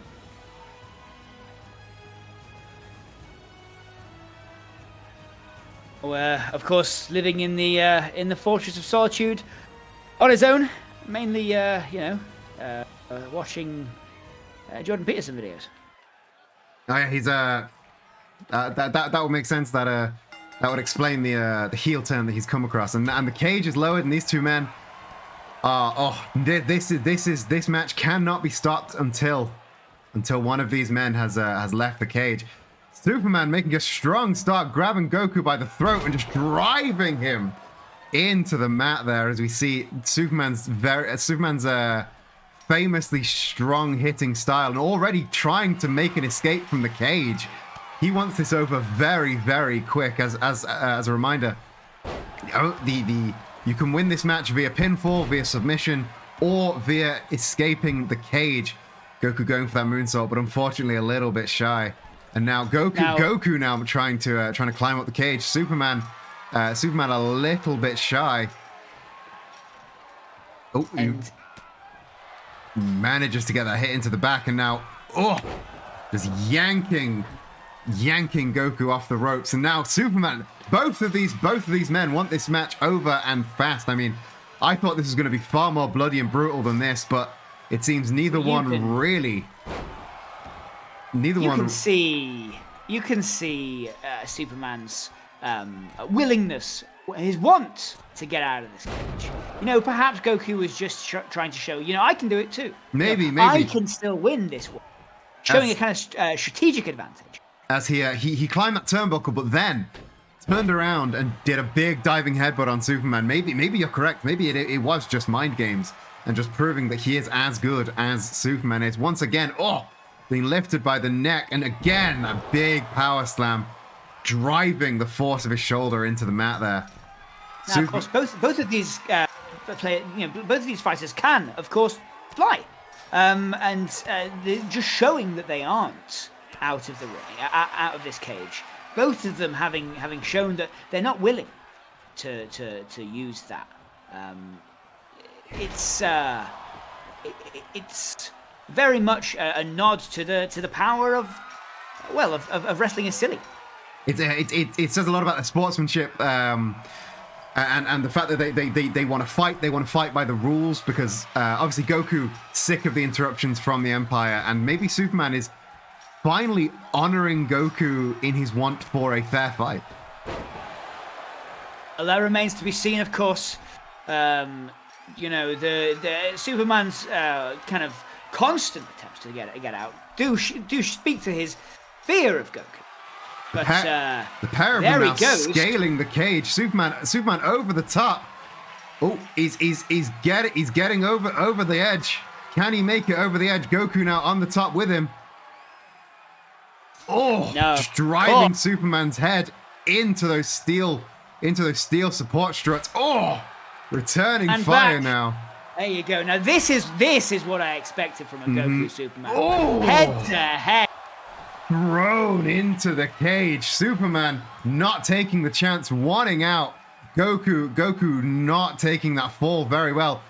He's back on his feet. Can he make it in time? Superman is finally on the other side. It is too late for Goku. Superman. Ready, go. Superman has made the exit. Superman getting the victory. Some would say a little too quickly and a little unsatisfying. I mean, he didn't want to be there. Superman did not want to be in this fight. He wants. He almost relies on his cadre, his empire, and it's sad to see that he wanted out this badly, but this isn't going to be the last we see of this rivalry. I mean, look at Goku. Goku doesn't look like he's had a fair fight. He looks defeated. He looks disappointed. And Superman, I mean, look at that face. He knows he hasn't made a fair fight. He knows he hasn't really won this. So, I mean, I don't know about you, Matt, and I don't know about you in the chat. I was expecting more. I was expecting longer. And I think we deserve longer. I think we deserve more. I think these two men need a longer time in the ring. They need. Okay, I've got it. Birthday Bash is coming up. And I want to ensure that this feud gets the blow off that it goddamn deserves. So these two men are going to step into the ring one last time for a 15-minute Iron Man match. That is it. Unbelievable. You can't do that. I can do anything I damn well please. I run this goddamn company. 15-minute Iron Man match. Again, For those 15 minutes? they are going to spend 15 minutes in this ring together, whether You he don't have a likes ring it or left. not. I mean, why do you think I put the cage up? I thought the cage would keep him in. I thought the cage would keep him going. But I'm sick of him trying to run away. I'm sick of him bringing his goons in. I'm sick of him trying to end it early. 15-minute Iron Man match. Those two men are going to go head-to-head for 15 entire minutes. That will decide a winner. That's going to be the decider here. It's got to. If nothing else will. Because was that a satisfying end to you? Not at all. Exactly. No. It smacks of cowardice. Exactly. And I think everybody in the chat will agree. So I'm sick of the cowardice. I'm sick of all of the nonsense. 15-minute Iron Man match. Those two men are going to work everything out in the ring. Anyway. Like, you know, I mean, from what we did see of this match was it was technical, and it was acrobatic, and you can see the fire in them. You know, they're in a different league. You know, they're not in you know, the lower leagues, right? They're not in the flippy shit league, right? Just this league is the one they're on, right? Just this league. They truly are in just this league. Like, but again, I think I'm about done talking about those two. I think we need to go to our main event. So without further ado, let's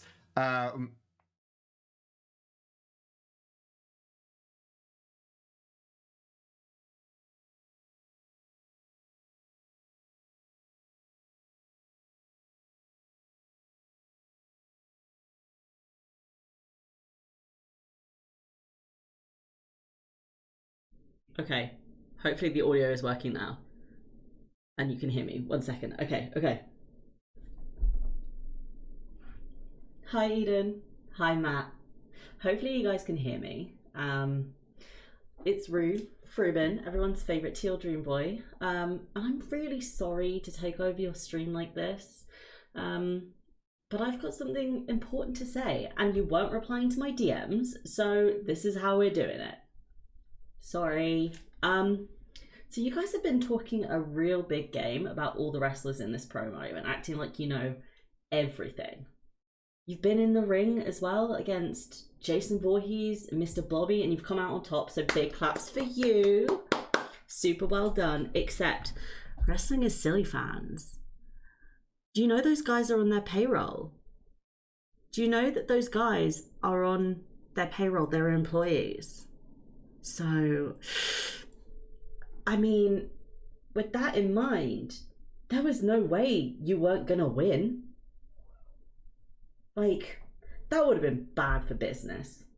That would have been bad for you. Your own employees beating you was never gonna happen. And so they let you win. Sorry. They put on a big show for the fans so that no one would know, but I know the truth. I've seen the roster. You think I can't just hack into your stream and your Google Drive? Ooh! So, I have a challenge for you. Just put your money where your mouth is. Fight me. You've got a birthday bash coming up. I've been training. Might not look like it, but I've been training. So, how about you try? Come and have a go if you think you're hard enough. We'll see. I've got no loyalties. I'm not on your payroll. I owe you nothing. So let's go. 1-on-1. Anyway, I'll give you your stream back for now. So I hope the guys at home enjoy the rest of the fight. But I'll be waiting for your answer. I'll hear from you soon. Bye.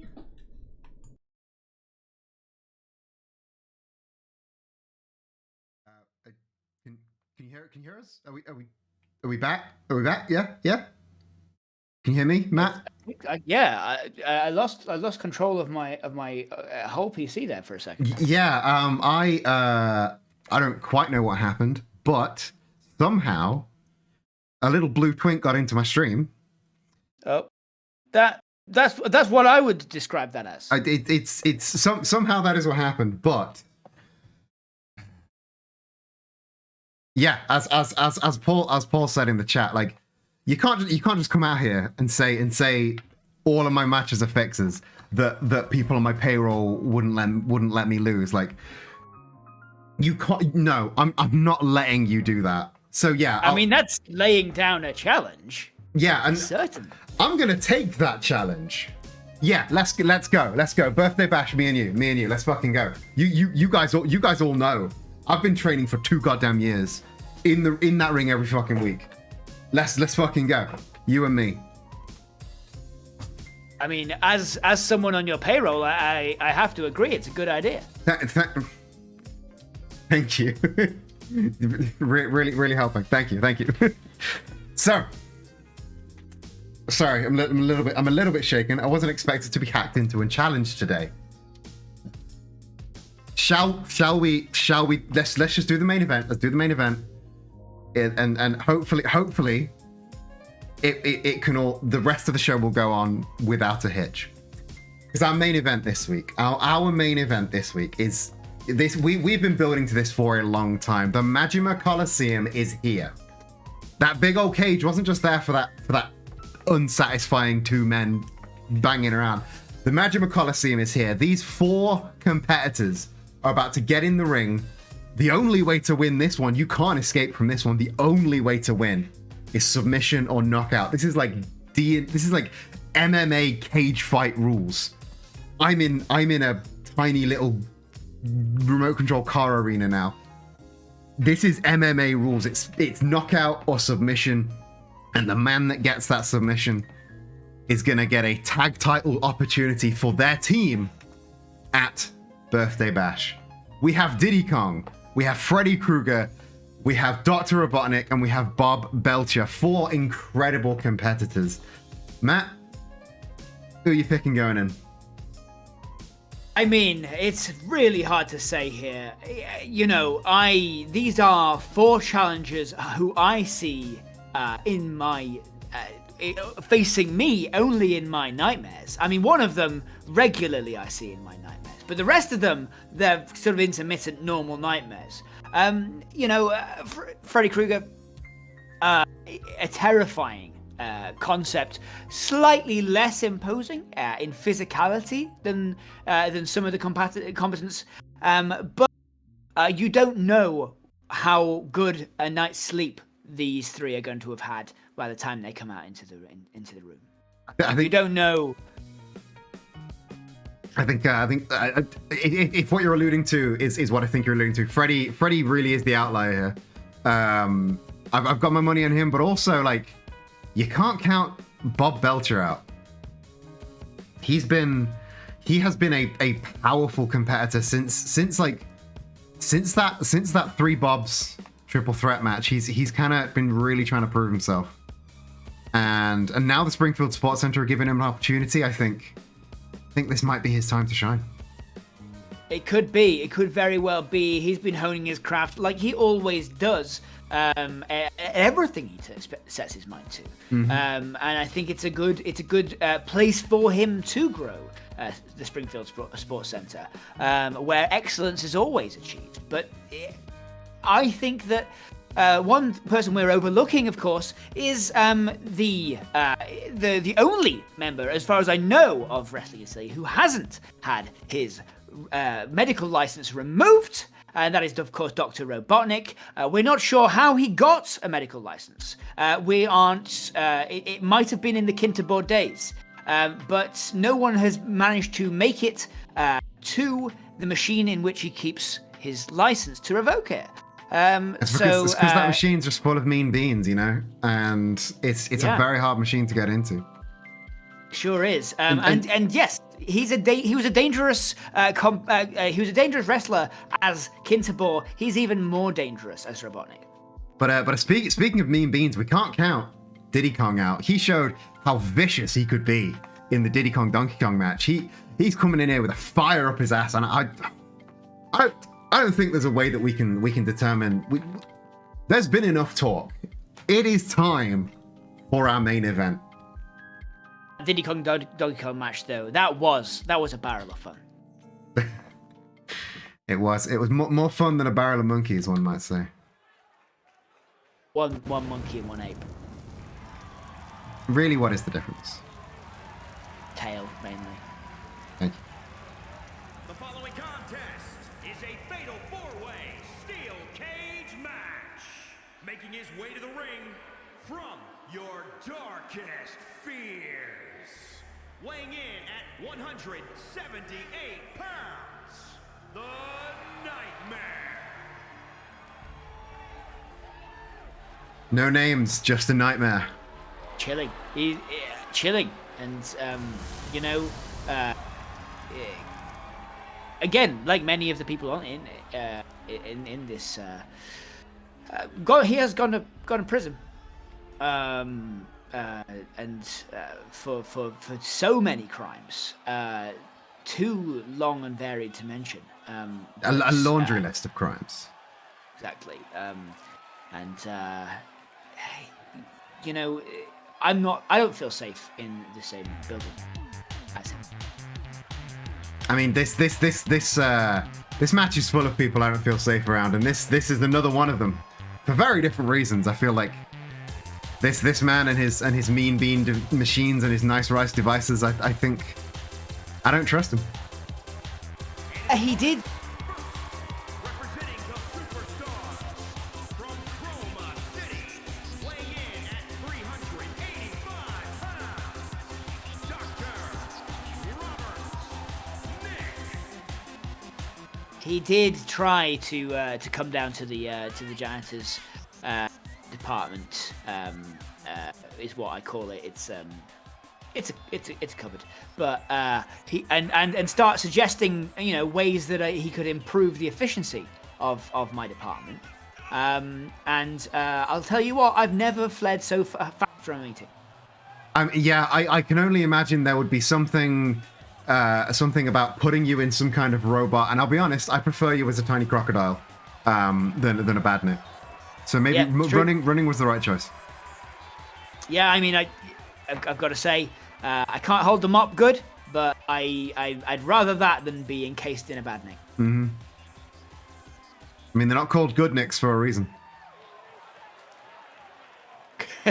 Yep, that's true. Well, that's because they're all people he considered to be bad at their jobs. Ah, of course. And from deep in the jungle, weighing in at 143 pounds, D.D.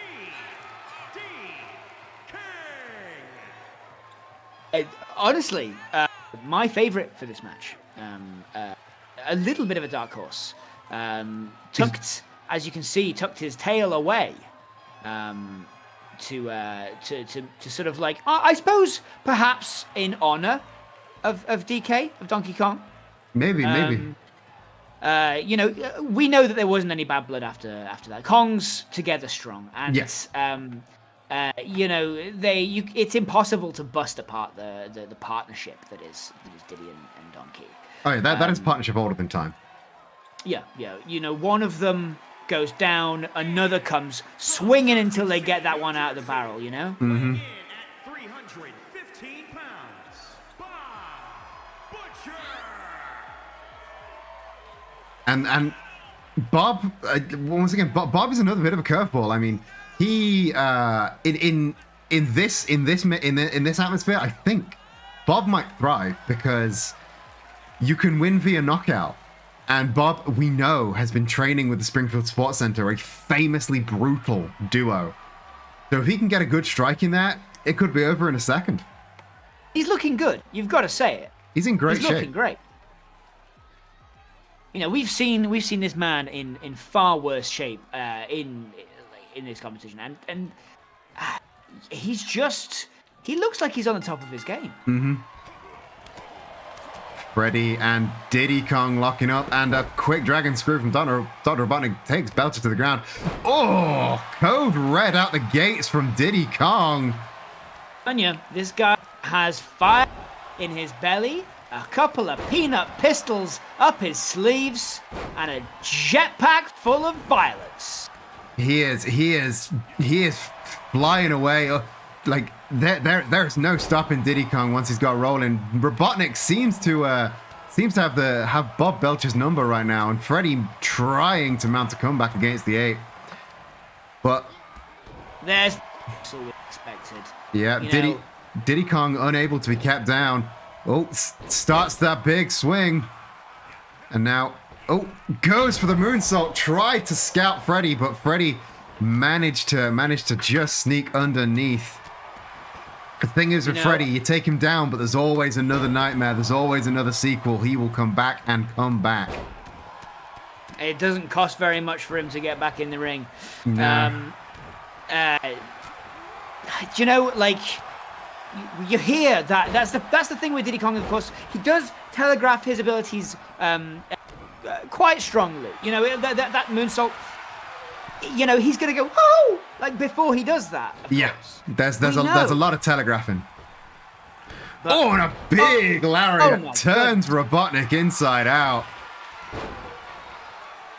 And now the knee bar hooked in. We know Robotnik's quite an older gentleman. The knees are quite fragile. He doesn't use them often. No. So you see, he was desperate to get out of that. And the Northern Light suplex, though. More a flexible man than he looks. Meanwhile, Diddy Kong stuck in sort of guillotine. Robotnik turning his attention to Freddy. This is what you see, though, isn't it? This is what you expect from Freddy. The submission holds. Yeah. These tortures that, and you saw Diddy early on trying to give Freddy a taste of his own medicine. And I say, good on you, Diddy. Oh yeah, I'm more than happy for somebody to give Freddy a taste of what he's been doing for decades now to the people of Elm Street and the people of Wrestling Is Silly. But the problem, Kicking him like a Kremlin. the problem with a submission hold in this kind of atmosphere is, of course, there are two other men in the ring that can both break up that hit. Oh, speaking of submission holds, a vicious rear face lock, literally hanging Robotnik from his neck. Bob is not fucking around. Now, of course, Robotnik, a man of stamina. He takes the hits and keeps coming. He's been locked in every zone that you can imagine, and he's always back. Yeah. But the way to his Achilles heel is very much speed. If you can come up Robotnik again and again with incredible speed, that's how you hit him. And here comes Diddy trying to make the effect, just not making it meet. Oh! Wow! The Canadian Destroyer has landed Robotnik on the top of his head, knocked him spark out. Knockout. And Diddy Kong, the smallest man in the ring, wins via knockout with that Canadian Destroyer. That was here it is. Bam! Knocks him straight on his head. Am I allowed to say I told you so? This Kong has pep and fire in his belly. This Kong, this Kong's got more than just a funny face. Like, that was an incredible show of force from Diddy Kong. Not only going for that knockout victory when you're the smallest man in the ring, but targeting the largest man in the ring for that knockout. What a show of force. What a way for Diddy Kong to punch his and his brother Donkey Kong's tickets to Birthday Bash. They will be stepping into the ring with the Fight Boyfriends in 2 weeks' time. Oh, exciting! So exciting to see those Kongs out in the ring. It's gonna be an incredible match. As we remember, Donkey Kong, the only man ever to make Majima from the Fight Boyfriends tap out via that Jungle Vine submission. So that is going to be a very, very interesting matchup. You do not want to miss Birthday Bashes. It is in 2 weeks' time. Same bat time, same bat channel. But this episode of Wrestling Is Silly has come to its conclusion. Thank you for joining me on this week, Matt. Where can people find you outside of the Wrestling Is Silly universe? Oh, goodness me. You can find me over on Twitter at Matt Speaks Words. But if you want to hear me talking some more, then you can always go over and listen to my podcast, which Eden has been on plenty. So there's if you liked this, then you'll like that, almost certainly.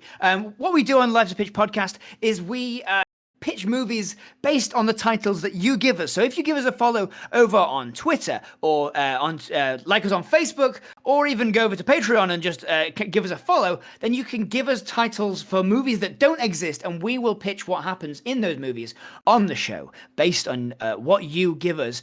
And we always have a good time, and we reckon you'll like it. So if you want to do that, then give us a follow, give us a like, give us your titles, and just listen to the podcast, which is at soundcloud.com/Life's a Pitch podcast, and Spotify and all the right places. If you're in the Sheffield area, then you might want to listen to the Sheffield Gaming Podcast. That's a podcast I do, which tells you all about the cool things.